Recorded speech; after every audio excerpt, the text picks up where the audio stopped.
as I said in tonight's angle, Bernie's rise was, I think, almost inevitable due to the decades of indoctrination at some of our schools and our universities. And there are few who understand this, and I don't think there's anyone I know understands the ideological rot in our education system better than my next guest. Joining me now, conservative author and filmmaker Dinesh D'Souza, and his new book, United States of Socialism, is out in just a few months. Dinesh, it's ironic, though not surprising, that decades of this infecting the schools. When we were back in college, we saw the rise of it, and it's only gotten worse since.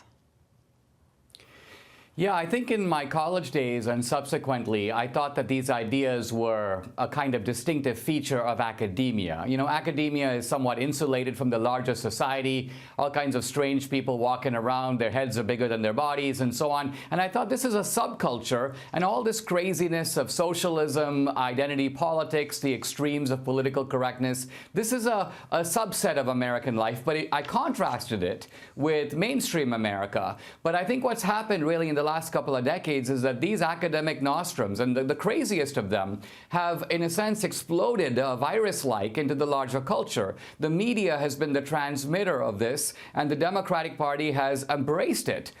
So I think Bernie is in that sense a product of obscure philosophies concocted by people like John Rawls, who would say, you know, years and years ago that essentially whether you are hardworking or whether you're smart, you're just lucky. You just got those brains by chance. Right. Even your hard work is the result of what your parents taught you. So you don't deserve the fruits of your labor. Yeah, you didn't build that. I mean, it's going back to Obama and all the negativity from Reverend Wright and long before. It's negative. Well, America's never done anything good in the world because all the original sins of America, they never can be forgiven unless the left redistributes all the wealth the way the left wants to do.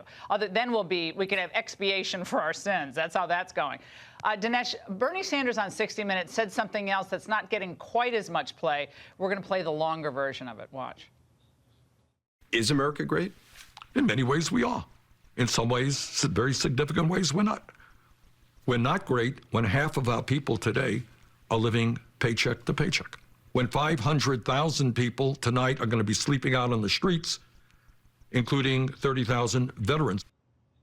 My question to that is, well, we had two terms of Obama, 2 terms of Clinton, 2 terms of a Bush, and I have 1 term of another Bush, and things have kind of gone along the same way, maybe a little worse. And the states where it's gotten really bad is your old home state of California and a couple of others.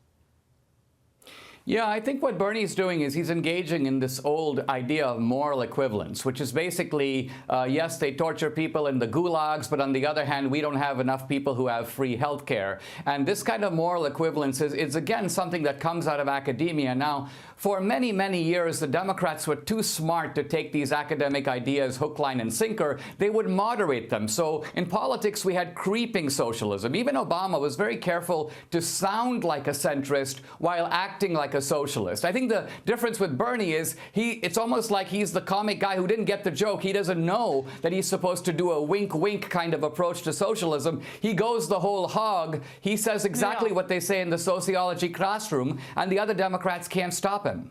Well, they're saying, shh, no, we can agree on that behind closed doors, but please don't say it in public. Dinesh, thanks so much. Great seeing you tonight.